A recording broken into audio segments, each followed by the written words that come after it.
You're listening to the ESO Network, your station for all things geek.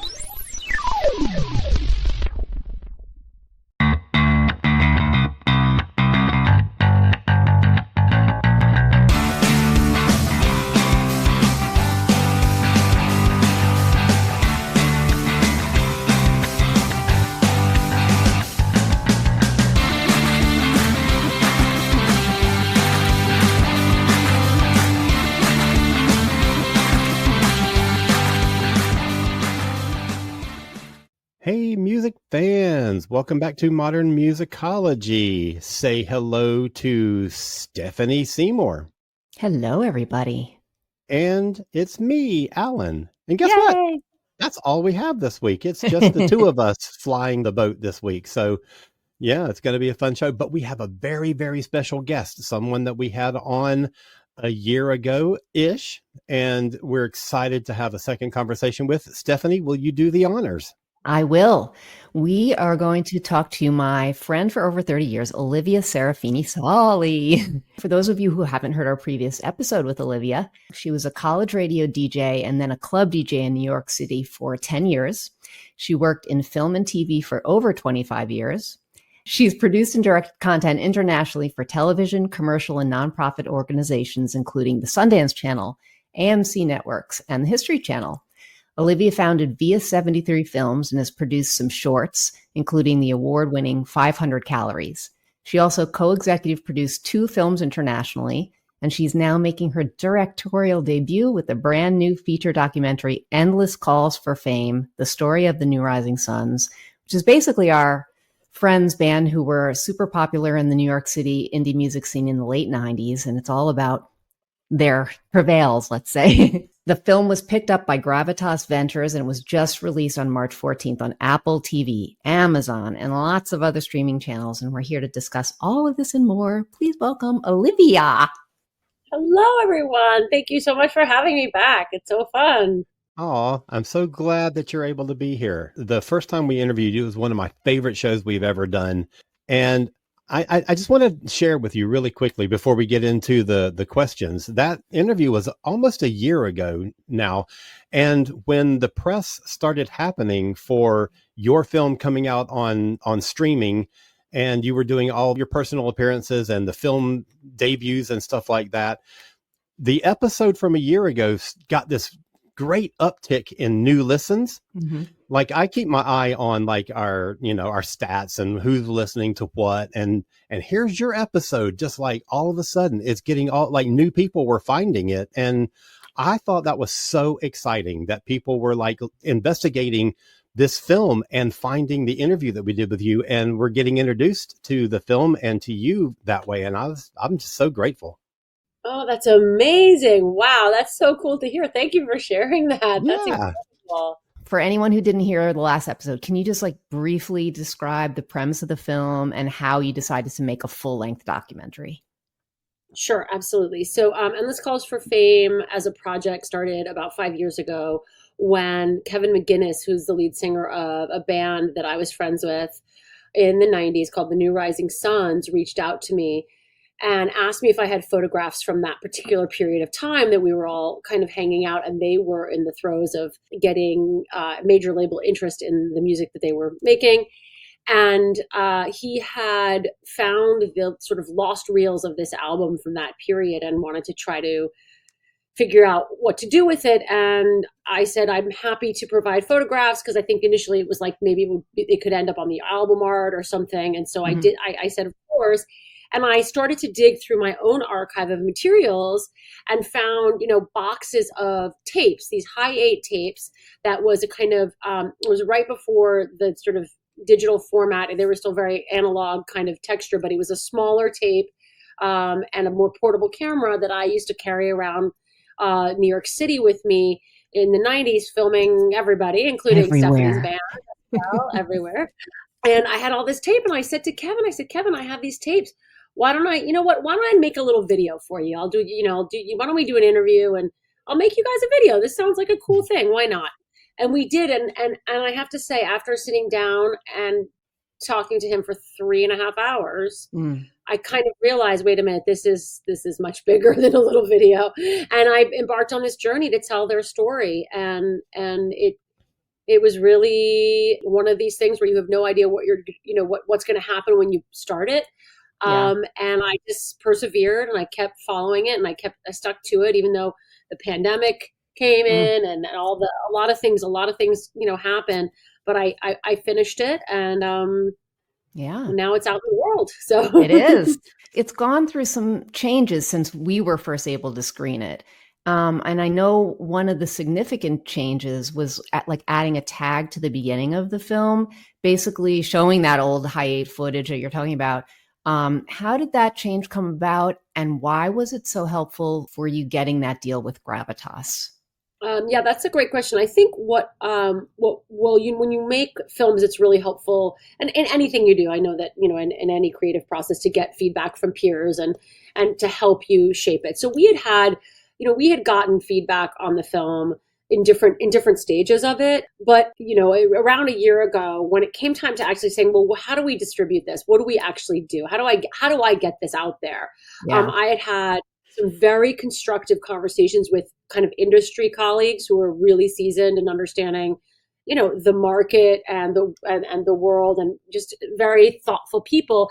And I had gotten some feedback and this was not, nobody said, hey, go recut your movie, but they had said there were elements that they felt they really liked the personal angle, and they really liked really leaning into a lot of the archival stuff that was mine. And I literally just upped that up. I kind of said, you know what, let me take that feedback on, and let me see if I can find a way to because that made sense to me. I understood that, that. And I did it. I just did another pass, and I kind of took some stuff we had previously that had come out, and, I just did some changes to it so that it gave you a stronger sense of a POV and a stronger sense of being embedded in, behind my lens, my camera at the time. And it was, some stuff is very subtle. I mean, I could do like a, sit down director's cut and give you guys the blow by blow of what was different. That would be great. But I think that was the overarching feeling. The overarching feeling was, how do you bring an audience into a story that is very specific in terms of its timestamp and its sound, and how do you make it really universally appealing? And that was 100% spot on. And I think we really did achieve that. We were able to tell a story that can be appealing to everybody, because it doesn't matter, if you were in that, if you lived through that time, great, you're going to have your own set of emotions. If you weren't even born by the time the movie is over, you're also still going to find so much in there that's very personal and kind of very intimate and real about relationships, about being an artist, that you'll also relate to. And if you're of the generation of the, in Greenwich Village with Bob Dylan, you're going to find some other aspect of the story that you can relate to. So I think that was a fantastic exercise and a really great lesson for me in the creative process that I was really happy about in the end. It ended up being really constructive. Since we saw the film pre-release a year ago, and now I just watched it this past week again in the format in which it's streaming, I really feel like the changes are subtle, but it transforms the film so much. I think that before, it truly was a documentary. I am documenting this thing that happened, but now it's like, these are my friends. These are things that I witnessed. I was part of the scene, and I feel like it's so much more personal. And I don't think it was impersonal before.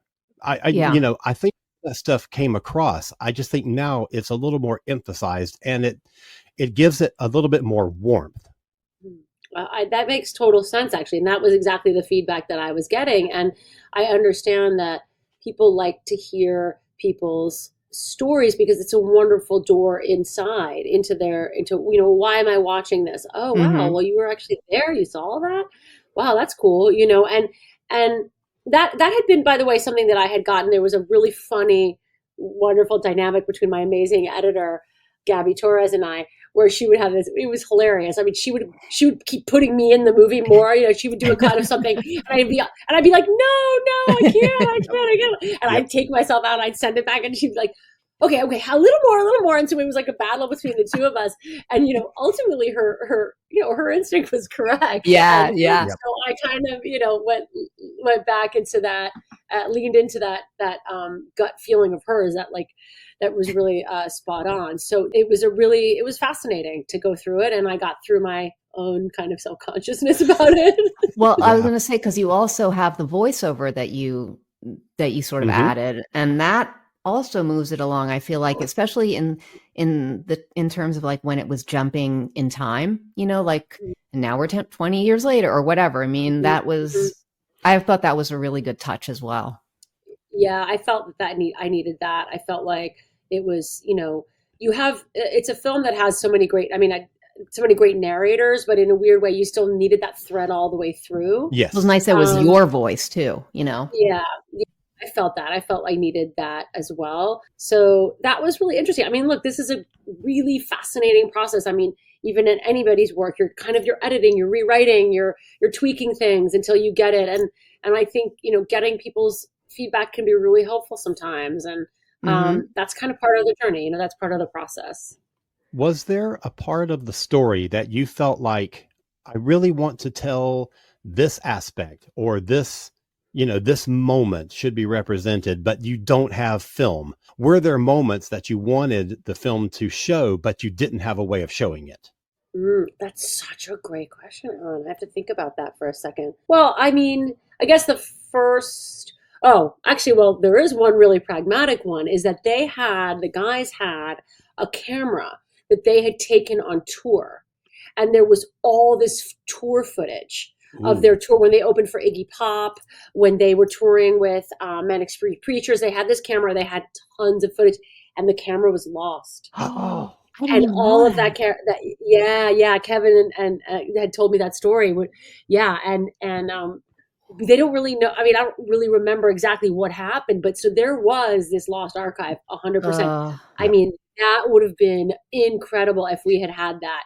Yes. But unfortunately, that disappeared. However, and I think I told this story previously, there was footage of them recording the album that was discovered by Carl Glanville, who's the recording engineer. Yes. He had those, and he had those, thank God for his storage unit in Jersey. But there was apparently a huge chunk of tour footage that would have been unbelievable, but sadly we don't know where it is. If anybody knows where it is, that's too bad for everybody. That would have just been nice to have on a personal level too for them, Yeah. Oh yeah, for absolutely. Sure. So not to get too much into the weeds about the business side of things, but I mean, it sort of seems like it's the Wild West right now to try to get your film distributed, I mean, and you went through a really lengthy process and a laborious process to get the deal with Gravitas. So, I mean, how did that all play out in a way? I mean, you don't have to detail monthly things or whatever, but just overall. No, totally. So in one of my conversations with, actually it was a sales agent colleague of a friend of mine,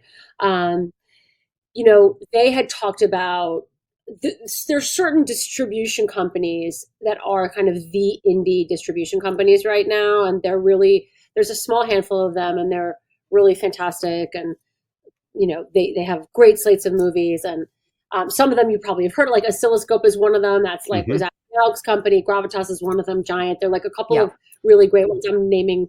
There's lots. Hello, all of you out there. There are a lot of them that are great, but there is definitely this kind of really great group of highly cool and independent distributors, truly independent distributors. And, the dream is to get in front of one of them, and to have them have an opportunity to look at your film.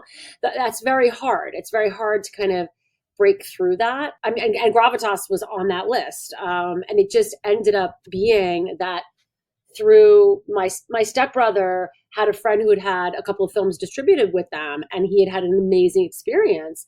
And so we just connected, and I said, well, I'll send you, the first 10 minutes of the movie. Let's just see if they're even interested. And they did. They saw the 10 minutes and they're like, yep, we want to see the whole film. Please send us the whole film. And then I got, takes a while, takes time, emails. and I had a couple offers on the table for the film. Ultimately, Gravitas was was really the one I really wanted. I was really excited about them. I really loved the breadth of the films that they did, and they just it just was kind of the dream. So I ended up talking to them, and it just took time, as they're business deals. So it was all very overwhelming, but I have amazing attorneys who I love. And they helped kind of figure it all out. Yeah.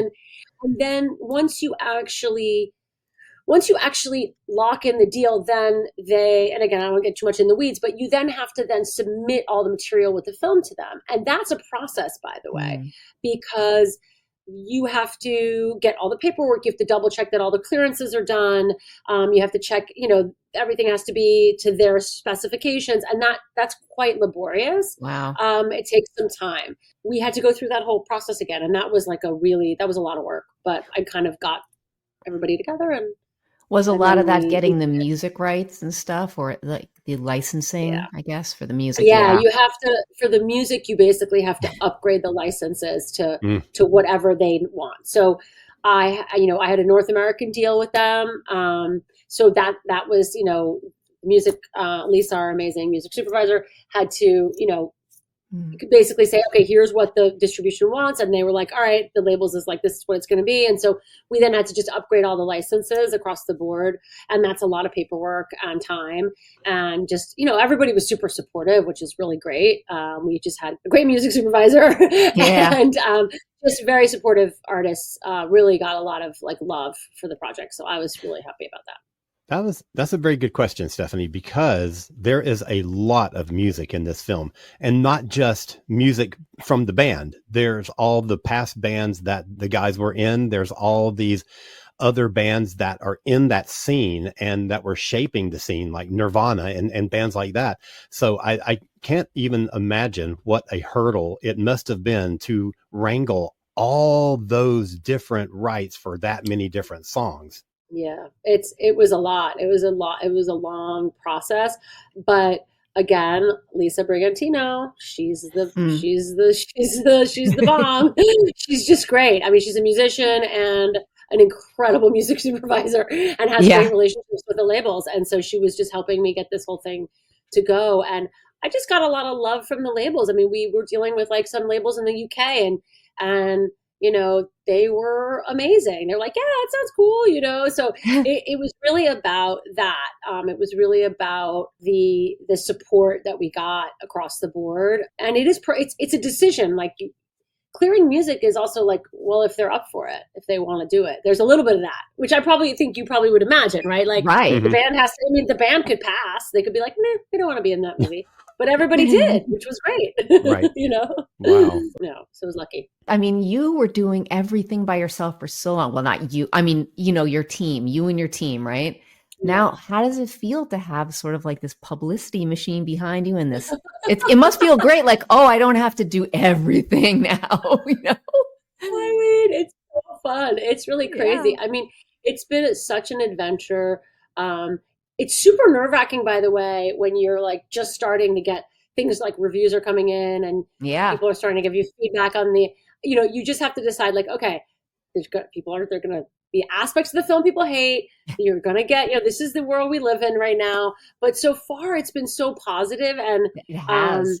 And very thoughtful, the way people are reacting to it. If they don't connect with something, there's a very specific personal reason why, or I'm really enjoying these conversations and saying oh, okay, so you connected with the film on that level. I really appreciate that. And it's just starting. It just came out on March 14th. So it's just starting now to have this kind of life. And I'm getting, responses from people in all different ways. And that's been really fun. It's been really fun. It's been really fun to talk about. I think there is something about the topic of this film, of Endless Calls for Fame, because it is a sort of nostalgia piece.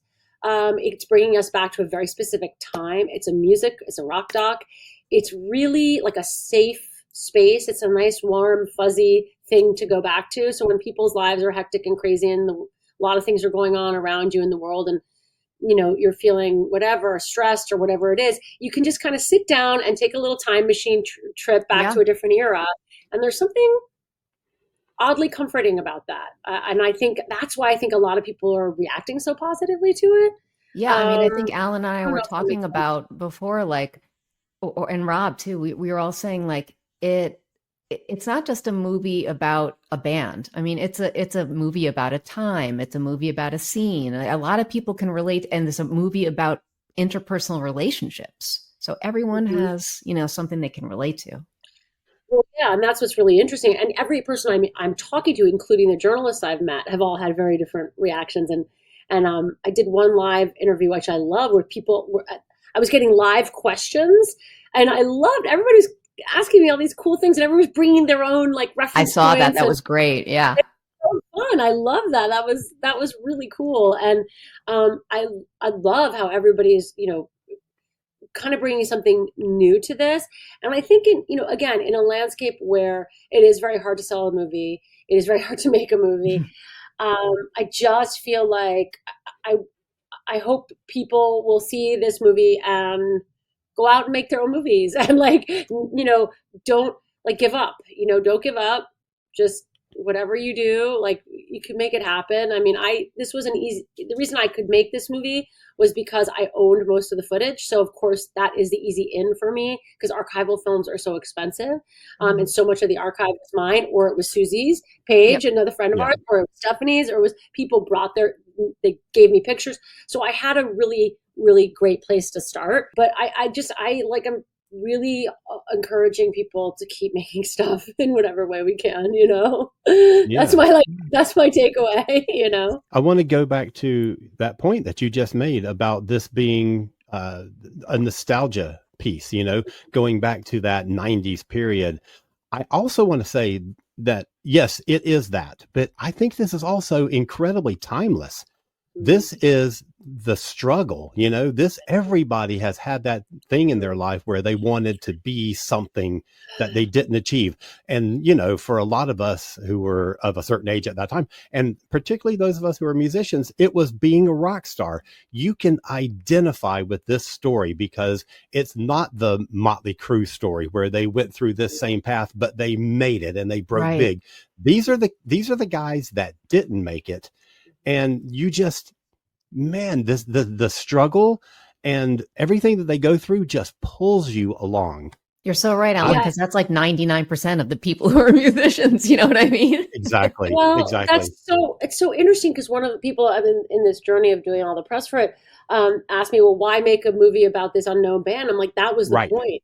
That was Right. actually the point. The point is there are tons of, because it was so emblematic of what so many bands went through, of what so many people went through. Yeah.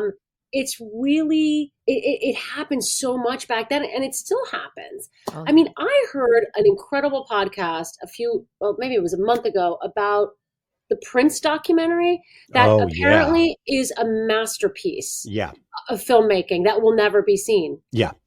And I think about him as a filmmaker and all the energy that he put into that work and his years of work in it. And right now it's literally sitting there I mean, who knows, maybe something will happen that we'll be able to see it, but it's not gonna. But again, it was a gut punch when I thought of him and I thought of his work being like, and that happens so much.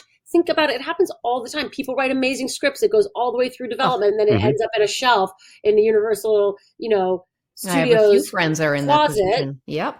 And they own the script and that's never seen the light of day. Things that have happened. This is it's in every medium. In music, albums that were made unreleased. Just There's think still about some Gutter films. Boy. Think about Yes, Gutter we're talking Boy. about Our Gutter friends Boy. did. Yeah. Yep. Yeah, exactly. I mean, Happen to Handsome. I mean, I think their band when it came out, but ultimately, so this is absolutely emblematic of that time, but it happens to artists all the time, unfortunately. And it's sad that it is the case, but I think that is why, again, people relate to this story because it's like, yeah. And it is a bit bittersweet. Obviously, it's not the happiest movie in the world, but I do think that the positive spin that I see is I hope you see the joy that they had in that time in their lives and with each other. Yeah. Despite all the stuff that came out afterwards, it was beautiful golden moments. And I know that is the case for so many people. And you think, you know what, we're in the recording studio, you're with your friends, you're making your art, you're doing it. Those are unbelievably priceless It is moments. true. Yes. Yes, And absolutely. the film does show that. What I really hope from this film is that now that it's out, now that it's available on streaming services, I hope people find it. I hope people, stumble upon it and think, this sounds interesting. Let me watch this. And not only enjoy the film, but go and find the album, because that album is so damn good. And it is such a shame that it never got where it should have gone. It's 11 tracks and they're just great songs. And I listened to it. I've listened to it solidly for this past week now. And I listened to it when we first had you on, because I wanted to know who it was that we were going to be talking about, because I've never heard of the New Rising Suns until we got introduced to your film. And since then, I've been a big fan. And Awesome. It's a great album. Yeah. And it needs to be heard. Yeah, I think that's what's really fantastic if you think about it. These songs were written, 25 years ago? Yeah. And they feel very relevant. They feel very fresh. They feel very like everything that, it feels like it could have been written yesterday. And so I love that people are rediscovering the music. And it's funny because people are feeling as if it's, there's people who don't even realize it was made 25 years ago, Yeah. It's like, it's kind of amazing to see that this music still can resonate, and that these guys and what they did together in those brief years has a lasting, impression on people. And it's great that they released it on vinyl, and you can get it on vinyl, you can get it on streaming. And they had this new version, which was very cool. They had the kind of sessions, the Carl Glanville sessions, that it was the kind of more raw recordings that they released. They released that last year, that in 24. Those are awesome. It's this, just a different way the songs were recorded, which is really cool. So I'm super excited that all these people are listening to their music now. It's really great. You can see it in Spotify. It's they just keep going up on the number of streaming. So yeah, I'm really happy for them. It's the Glanville mixes that I've been listening to this past week, because I somehow had missed that release in 2024. So I've been listening to that a lot the past couple of weeks, and man, it is so good. It just sounds now, it sounds very modern and current, and it doesn't sound dated. And the production on it is just perfect. Oh yeah, I mean Ted! That's Ted between Ted Nicely and Carl. They really created an incredible. Yeah. And you see it in the film too. Just this, and it goes back to that idea. It was recorded on analog. It was not digitally recorded. It was recorded on tape, which is interesting because a lot of musicians now are going back to that to kind of get that sound. Yeah, a little bit. I've been reading a little bit about that. I think there was the warm feeling. Didn't Dave Grohl record something recently on? Anyway, I remember. I wouldn't be surprised. Yeah, there was a kind of anyway. So yes, the point is that sound is really unique, and I'm just happy that people are discovering it and getting a little bit of a taste of this great music we lived. We were really blessed to see them live. We were really blessed to see them play, and we have it as part of the soundtrack of our lives. But I'm really happy that it's kind of becoming a new soundtrack for a whole new host of people now, all these many years later. Yeah. Can you talk about when this film is now available on streaming? I keep saying that because I want people to go and find it and watch it. But you did a series of press releases of premiere screenings, and I know Stephanie was at one of them. Can you talk about that? How what it went into lining these things up, and just the experience of having an audience see your film? Oh, it's so great. In fact, I've been asked to screen the film in a few. I've been asked to now do some screenings, which is so fun. When I'll keep you posted, obviously, but it's been great because I'd love screening it in theaters, and I want to keep screening it in theaters. It's a rock doc; you want to hear it big and loud. Exactly. So if I can keep doing that, I will keep people posted on if it's in their towns or whatever. I really seeing it in the theater is so amazing. Yeah. It is so amazing, and having audiences. I cannot describe it to you how funny it is to watch it with audiences live, because first of all, their reactions are different every single time. And then they're laughing at things. You're like, I didn't know that was funny, you know. And they're like, or they're having like a, you know, they're like, ooh, you know, just the emotion, you know, the way a human being is like receiving, you know, information. And I love it. I love when people start to like crack up and comment, and you know, Stephanie's seen a few screenings and it's been different every single time. It has. I just love seeing it in the theaters, and I am going to try to do my best to continue to do screenings for it as much as I can. And I mean, go back to the theaters, everybody. Like, it's really like, well, I saw the Led Zeppelin doc, Christmas, whenever it came out, right? I saw the Led Zeppelin doc.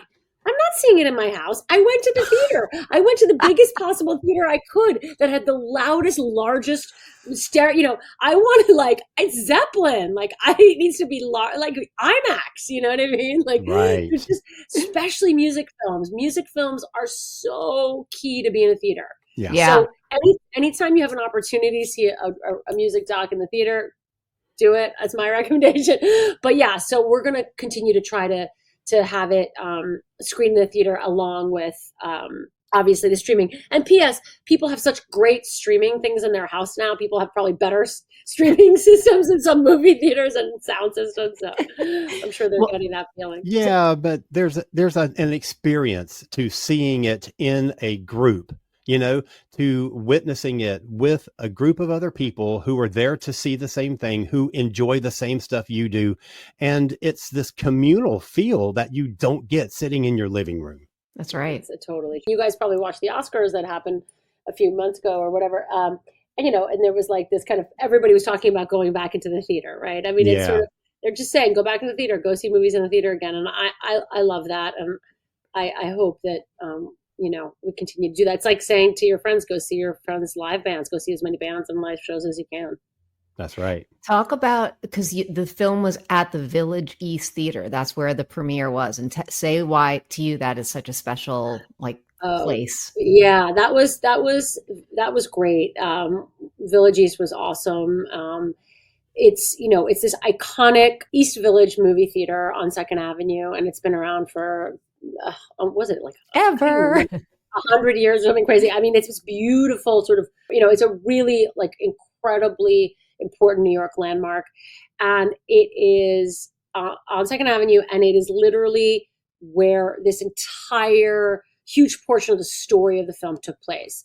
I mean, the first venue they played was a venue called Brownie's, which was on Avenue A and 10th Street. And it was absolutely lit. And so this venue, the Village East Theater, is, you know, 3 blocks, like a block just away. Like, yeah, it's like right, you know, it's on Avenue, you know, it's on 2nd Avenue, and Brownie's was on Avenue A. Yeah. So for non-New Yorkers, that's 3 blocks. So it was so right to screen it there and go back to the place where it all happened. I mean, the East Village is still a really vibrant neighborhood. I mean, it's still got a lot going on, and you know, it just felt extremely right. And so the after party across the street, also was totally what it needed to be, and it was so it just great. Felt like, I felt like the whole experience of the premiere, I think, needed to feel connected to the essence of the movie and the feeling of the movie. Yeah, I think it was spot on, a great place to have it. I think everyone was feeling the vibe. And I think that, like you said, I mean, you were right in the heart of where it all started and where it all happened. And then everyone got to celebrate after too, which was so lovely. How many of the screenings were the band members at? Oh, well, that was so super awesome because they were able, they've been to virtually every one, even if not all 3 could be there. I have never had a screening without them in it. And I'm hoping as we continue, I mean, that they will be able to come, you know, if not all of them, one of them, 2 of them. It's been great. It's really fun. It's so great for the audience, especially if there's a Q&A after. Yes. They love the band. I mean, they're happy to hear me talk about film, but ultimately they want to see the band, they want to see the guys, and they want to ask them questions, and they are all super charming gentlemen. And so it just, you know, it really sort of elevates the screening experience. You know, you watch a movie, you want to see the people in it. You're like, oh, cool, I want to see them, you know? So it's been great. It's been great. I'm going to say, I'm not going to say if, I'm going to say when we have an Atlanta screening, I hope that they can come, or at least, one of them. I just think that Drew seems like the coolest dude that I would love to get to know and just sit down with and have a beer with and just shoot the shit with, because he just seems great. Drew, I mean, they all do, amazing. They're all amazing, but you're right. Drew is just, he's exactly as he is on, I mean, right? Olive, he's just like, I mean, he's literally the funniest man I know. I spend most of my time on the phone with him, laughing hysterically, and he's also brilliant. Yeah. But so, Alan, we would love to do an Atlanta screening. If you have ideas of really great art house theaters, I do have. Please, I would love. And people are reaching out to me, art house theater people. If you're interested in doing screenings, we would love to.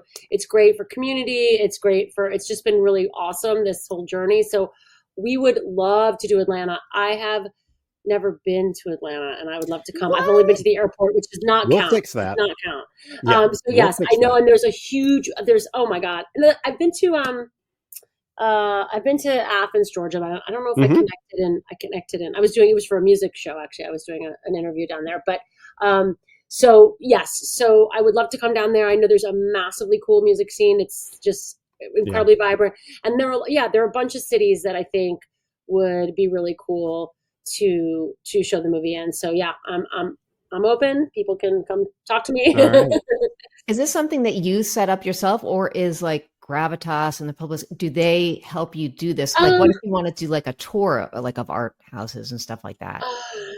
That's a great question. I think so with them specifically, the contract that I did with them, it was a digital distribution deal. Some deals you can do theatrical. It's a bigger animal, and it's harder with this kind of film. It's really hard to do. It's not something that.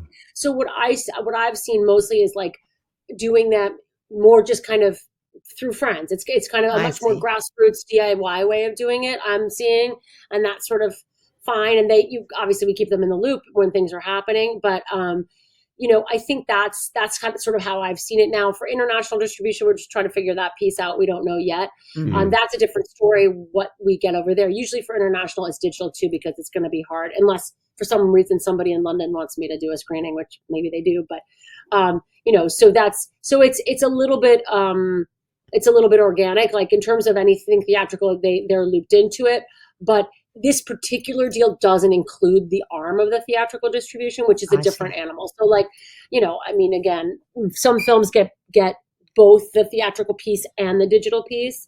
And it's really up to the distributor. And, usually those are films that are a bit bigger. This is a smaller film, and it doesn't have, right. It's harder. So you did mention like international deal for the digital distribution. So why is that a separate? Yeah, it's a great question. It's very opaque, and I'm learning that it's very opaque why they choose to do it or not to do it. So I myself am in touch with international distribution people to see if there is a place for it. I mean, especially in the English speaking world, I've been getting a lot of feedback from European people.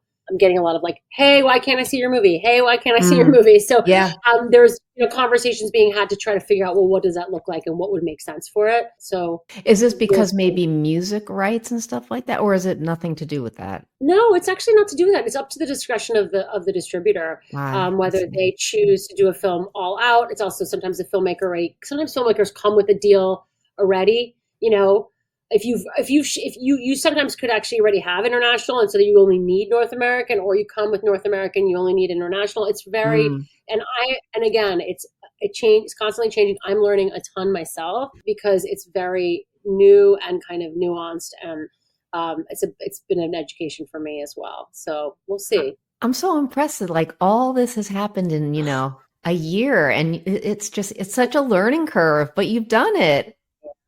Yeah. I mean, it's really a lot of luck, and I guess you just have to not give up. I think it's a lot less luck than hard work and perseverance, and and a great product and a great movie. Exactly. Yes. I've got a couple of questions, and I don't know if you remember, but when we interviewed you a year ago, I reserved one question specifically for Stephanie. So I have another Stephanie question. Now that you've been to the screenings and the movie is out on streaming, how do you feel about your part in this film? And what is it like watching yourself on a movie screen or turning on your TV and seeing yourself streaming? And what was your experience like at these premiere screenings? On the most superficial level, I see all my wrinkles and I'm like, what the fuck?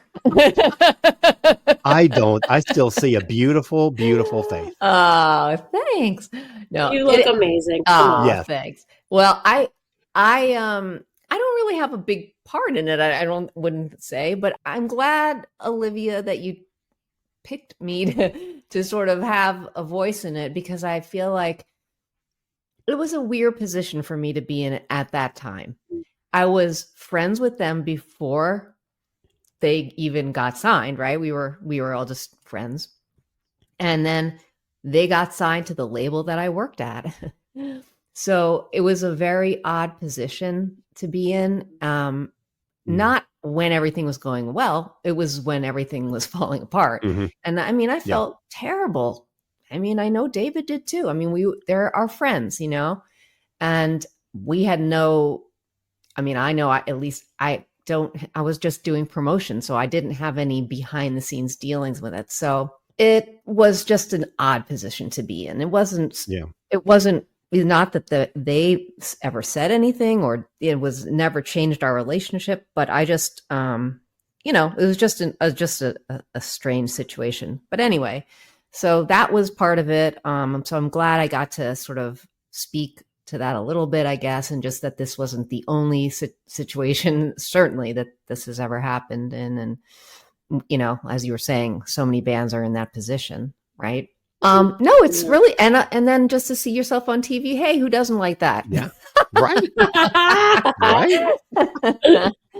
Well, I think it was so important to have Stephanie in there for many reasons. One was because she did have those two hats, right? She was friends with the band and in the scene the way I was as well. As me, she was a voyeur and a participant, but she also worked for the label, and she had the music industry side of things. And I thought it was, and Stephanie's a musician. So it was like, wait a minute, this is not even a question. This is going to give me such an interesting perspective, because she did see both sides of the coin.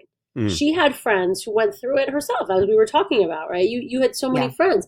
And so, but yet you also are a very savvy, successful promotion businesswoman, and you knew exactly what the machinations were for the companies and for the corporations that were behind them. And that was something that I was really interested in exploring, is that this was not a one-sided story. It's a multiple tiered story. There's a lot of players, and I don't think you can vilify anybody. I mean, you could, but I wanted to throw it out to have the audience, let them figure out where they landed emotionally on it. But I wanted to lay out all the pieces of the story.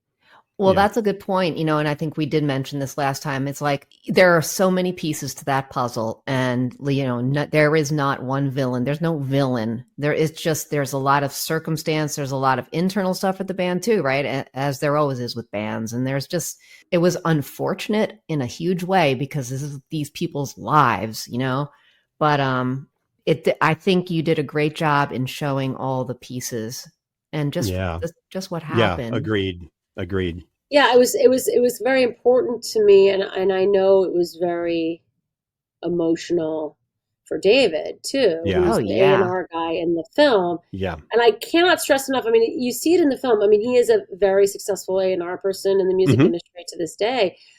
But what a genuine music fan. What a genuine music fan, and a very, really, we talk about it in the film, like a fan who knew this like the back of his hand, and was the best type of A&R person you would ever want. Right. I mean, they're in it. They know it. They live it. They hear it really well. And like Ali was saying, he would have been at those shows anyway, right? Like he was there. He just was there. It was a rare breed when you met these kind of people who are really, they're all music fans. Obviously, you're not in the music industry if you don't like music, because you should be doing something else. But I think he's a very unique voice, and was incredibly generous with his interview and his story. And I think it's kind of inspiring in a way, just that everybody was able to just kind of let all of these things out there that had been kind of Mm-hmm. closed Very up for so many years. honestly, You very know? honestly. Yeah, I felt really blessed how generous people were. I don't remember if I asked this last time you were here. I may have, but now that we've done the premiere screenings, what did David think of the film? And did he go to any of the screenings? Yeah, so he came to one of the early crew screenings we did, like Okay. cast and crew screenings, Yeah. with his wife, and I think it was super emotional for him. I I'll think it bet. was a lot, and I don't know. I kind of feel like, I mean, maybe, I don't know. You'd have to ask them, but it's like they had stuff to say. A lot of people said some stuff, that they maybe wanted to say, and they did, and I think it was a lot, but I do think there was like an element of catharsis a little bit. Yeah. I But agree. he's been super supportive of the project too, which has been great. Great.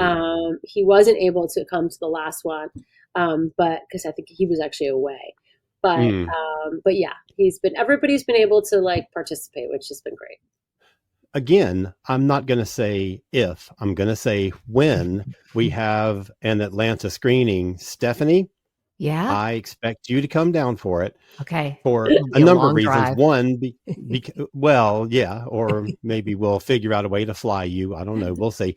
But Stephanie and I have never met in person, and I know. am desperate to meet you, and I will give you the biggest hug you will have I know. ever had in your entire life, because Wow. I've now known Stephanie for 3 years, but we've never met. And Yeah. Oh my goodness! I Same can't with believe you've Anthony. never met. Yeah. same Oh with my God! Anthony. You Exactly. have to do a modern musicology like in-person reunion. Yeah.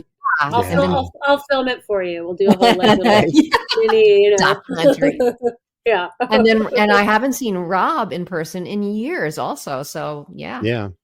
Yep. Yeah, That they would be used to so know each awesome. other when Stephanie was hanging out at the label where she used to work. He would come Yep. in and That's how we met. that's That's right. amazing. He was Yeah. my Well, rep. Stephanie worked in. I think it's probably safe to say that you were in this kind of this film talks about a very, what we could arguably is like the heyday in the music industry, sure. and an indie film too. There was a lot going on. It was like a really rich period of stuff. It was sort of, it was kind of before certain aspects of technology took things in a different direction, but it was a really great time to be in the music industry, especially for you, Stephanie. You got to just be exposed to so much. It was, music videos were this incredible, they were brilliant films. I mean, that half of the amazing directors now that exist started in music videos. So, I know. So true. the music video was amazing. It was Yes. it was like the short film of that era. It was. Absolutely. It was Yep. definitely like a new medium, and people were all in. Yeah. There was like no It was great. boundaries. And the production value on some of those things was absolutely cinematic film Incredible. quality. It's crazy. No, I mean, they're like literally, I think the list of people who've made incredible music videos is like, if you Google it, it's incredible. I mean, Certainly. that's how they started off. So, Yeah. it was great. It was like a mini film school for people. And so what a great thing to do. You were able to do video music promotion. I mean, it's the best. Yeah. All right. So, Olivia, I have a confession, and I'm not sure. I'm going to tell you this, and I'm not sure that I'm going to keep this in our episode or not, because I feel really self-conscious about this. But I am in the process of making a documentary. At the top of the show, you were talking about, I want people to see this film, and then I want them to go and make their own film. I want you to know that. So I used to run a science fiction convention, and this year is our 20th anniversary, and I've got all this archival footage, and I've got access to all these guests and staff persons who worked at who came to the convention, and I could do new interviews with them. And I'm not joking. I am not saying this just because you're sitting there. It was your film that inspired me to make my own film. No lie. I'm not lying. I was so impressed. I was so impressed by what I saw you do, that when I saw that film, I was just blown away by it. And it was based on all this footage that you shot, that you had. And I was like, I've got that kind of stuff myself. So I would just want to say my film will never stack up to what you achieved with your film, because your film is phenomenal and it's just incredible. But I have done this thing because of what I saw you do in yours. Oh my God, I'm going to cry. Oh my God, that is so kind. And I'm so excited. First of all, it sounds like an amazingly interesting film, by the way. Yeah, you should look at the trailers. Great. Well, we put out 2 trailers now, and I'll send you links. You got to send me this. This is awesome. This is what I'm saying. Got to just make stuff. You have it. You have the story. There's no reason that it can't be amazing. And by the way, when I first started making this film, I actually thought it might be a short film, and then it just ended up morphing into this feature. So when you're working on it, don't forget that it could also be a short film, a short doc, which I think are insanely amazing. When I first thought about this project, I thought it was going to be a short doc. I love short form documentaries. I know that it may be that. Don't, keep that in mind as you're going through it. Like, it doesn't have to be, a 90-minute film. So just go with that too and make it. And I'm so excited for you, and I'm so honored. And like, yay! That's so exciting. I was thinking, I was totally thinking of you, Alan, when Olivia was saying that in the beginning of the interview. I was like, this guy over here. I was never going to admit this to you until you said that thing, and I thought, okay, now I've got to, because I'm so excited. Because I'm the person she's talking about. Okay, this is great. But this is the thing. But here's the thing. This is a great example. Like, you have this footage. Like, everybody's got something. You have a cool great grandmother. Guess what? It's probably something interesting. See what you have. Like, see what you can pull out. Like, I don't know. I just think in this day and age, like, just make stuff. Yeah. Whatever that means. Speaking of making stuff, what can you tell us about anything? Are you allowed to share anything? No, can't. Okay. We can cut that. We'll cut that, Alan, please. I can't. I can tell you this. I can tell you this. There is some very exciting new stuff happening, and new stuff that's going to be out in the world that I will be able to talk about soon. Good. Ooh. That's a good. Is it music related? The next thing is not, actually. Okay. The next most immediate one is not. Okay. But I'm excited to find out what it is. But I know that you had your camera going all the time in that scene. And I know that New Rising Suns was not the only band that you knew and the only band you shot footage of. So, is there another film that might come from, like, when's the Aquanetta's documentary going to happen? We did not know each other then. We can talk. That would be me getting her footage. You'd have to give me all your footage stuff. I got 0. There is another music thing that's in the brain. That's in the brain. Yeah. It's in the brain. It's in the research phase. So awesome. Nice. I'll keep you posted on that. Good. And there's some other very, very cool stuff coming down the pike. So good. So Olivia, tell people where they can see this film. Yay. Okay. So you can see Endless Cause for Fame. It is streaming on Apple TV, on Amazon, on pretty much every other streamer that exists. Microsoft, YouTube. It's in, if you have cable, it's like Cox and Verizon and, Fios and Spectrum and all of those things. It's pretty much everywhere. You just Google it. You'll find it in all of your streaming universes, and please watch it. And it's great to get feedback on it. People have been writing Rotten Tomatoes reviews. So far, so good. Yay! That's kind of cool. I like being on Rotten Tomatoes. Just yes, please stream it. Yeah, we're excited that people are watching it, and I just, it's also in Canada and Mexico. So thank you to Canada and Mexico for watching it. And so And you can also follow you on Instagram under Via73 Films, right? Yes. You can keep posted. We'll be updating stuff at the Instagram.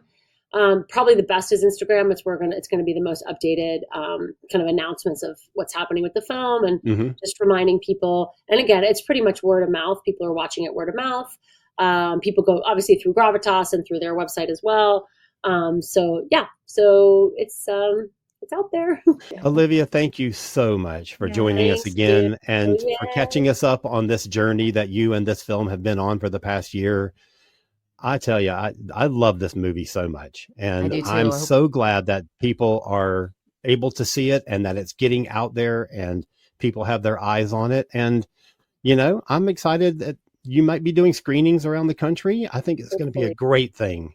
Well, Yeah. yeah. I mean, again, it's totally been like just if anybody wants to see it, and it's kind of more on the it's like more like on the kind of private side. It's more like Mhm. people who are like own a small movie theater who are friends of Yeah. friends are like, hey, you want to do a night and we'll see your movie and have drinks afterwards? I'm like, yeah, that sounds great to me. That's the best. Yeah. Super fun.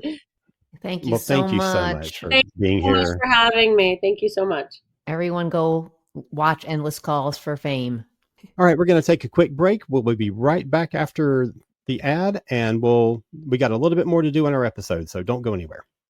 Drew Leiter here.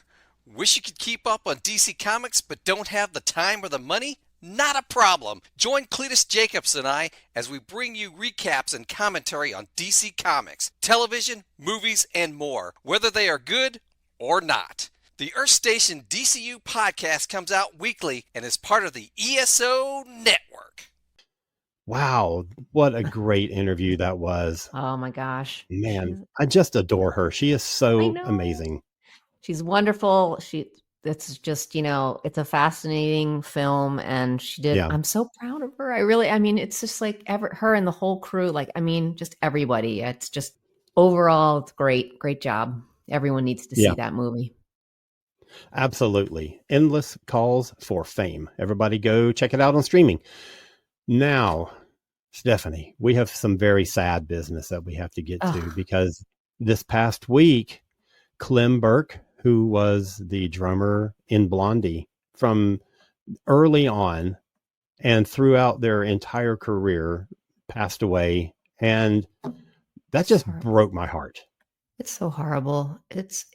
Not only, was he literally one of the best drummers, really just such a rock solid, awesome, flashy fills, but when just Yeah. like perfect, perfection.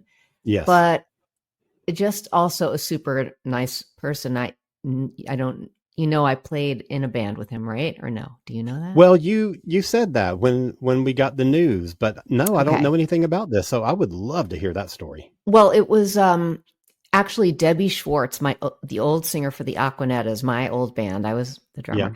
After we broke up in 1999, Debbie had a wonderful record called "Wrongs of Passage," and it's a funny story of how she got Clem in the band. One of our friends is named Clem, who is a drummer, and he plays with like the Losers Lounge and stuff, and many other things. But Debbie called a friend and asked for Clem's number, and they gave her Clem Burke's number instead of our friend What? Clem. Yeah, and so You're she kidding. calls him up and she's like, "Hey, it's Debbie." Oh my Which gosh. is- That's and he's like, amazing. "Hey," and she's like, "So listen, I'm doing this band. I want to know if you." And he was like, "Wait, this isn't Debbie," and she's like, "This isn't Clem." But he agreed. He agreed to be in the band. So That's so fantastic. yeah, it was great. Oh my gosh. So anyway, I don't know if it was even a year, at least that I was seeing back up in the band. It might have not even been as long as that, but I just getting to stand beside him and first of all, nicest guy ever. Just such a sweetheart, just so kind, just Yeah. so personable and just funny as hell too. So, but I would sometimes and also like sort of regular guy. So like half the time I'm just like shooting the shit with this guy, but sometimes I'd look over on stage. I'd be like, I'm standing next to Clem Burke watching him. I get to sit on stage with him and watch him play. Like how fucking cool is that? So yes, Right. it's Because he was a dynamic drummer. dynamic, like Yeah. drove that band like Yes. like I'm talking about Debbie's band, but drove every band he was in, just a driving force, like such a powerhouse, rock solid, like he Yeah. was the living heartbeat of the band, Yeah. It was like we talked about in our last episode when we were doing 1975. It was in the mid 70s when I really started to pay attention to, top 40 radio and started really kind of buying records for myself and things like that. And the first Blondie song I ever heard was Heart of Glass. Mm-hmm. And, the drum fills in that of course I'm a drummer, so I naturally acclimate to the drummer in a band. I always kind of listen for that, but he has always been, even, when you talk about somebody as iconic as Debbie Harry or such a great guitar player like Chris Stein, it was always Clem Burke that stood out to me. Yes. And even in a song like Heart of Glass, his fills are so interesting, and he sort of attacks like the verse and the chorus parts in a way that maybe another drummer wouldn't have thought to do. And I think it's so interesting. And then you hear a song like Dreaming. I was just going to say that. Is my favorite Blondie song. I mean, you just watch a video or the SNL performance of them doing that song, and he is nobody else would think of putting that kind of drum Rhythm. part in a song that gets released as a single and becomes a big top 40 hit. I know. It's so great. And and then yet you can't think of that song sounding any other way, right? Yeah, totally. Yeah. I have loved his playing for, as long as I've been listening to pop music. Yeah. No, I just think he's amazing. It was such it's like heartbreaking to think, and 70 years old is not old, that's not old. I mean, it is if you're 20 maybe, but it's just not anymore, and it's. Exactly. I mean, I'm 62. I'm not far behind him. And that's, you have a very different perspective on life at my age. Right. Mine too. I'm not than far at some other you, younger ages. Yeah. Yeah. But anyway, I did want to mention Clem because that's just, at least for me personally, that's a huge loss. And I never even met him. And you at least got to play with him. And that's incredible. Yeah, sure. I kept saying to Deb and Claudine, because she was in the band too, our Aquanetta's bass player, Claudine, I kept saying, man, I just wish we had one photo. You don't think about it until something like this. And, it was right. It was, nobody had a cell phone then. Nobody was, it just wasn't a thought really. Yeah. You just have your memories, and that's okay, but just, that's just what you have. Yeah. Oh. Yeah. Wow. So Clem Burke, man, what a loss. Yeah. Okay, so join us again in 2 weeks when the show will be in Anthony's hands, and the topic is It Should Have Been Their Last Record. I can't wait to see what's going to come out of that, to see, what we think about some bands that maybe went too long and maybe should have ended when they didn't end. So that'll be a fun discussion. That'll be hilarious. Okay. All right, so Stephanie, where can... I was going to ask you first. Where can people find you, Alan? Where can people find you? You can head over to cosmiccreative.com, KOZMIC creative.com. And hey, on that website, you can see the 2 trailers that I shamelessly mentioned to Olivia while we were interviewing her. And all the other stuff that I do, other podcasts and books that I've written, and some, upcoming projects that are, and one that's just got released and some more that are in the works. So check that out. And now, Stephanie, where can people find you? People can find me on Facebook under Stephanie Seymour Music, on Instagram at there_r_birds. And I also have a website, therearebirds.com. You can find me on Bandcamp under my name, and you can find me on Spotify and on the streaming platforms and stuff. Groovy. All right. We will be back in 2 weeks to talk about It Should Have Been their final album. Everybody have a great week. Go watch Endless Calls for Fame, and we will see you next time. Everybody take care. Bye.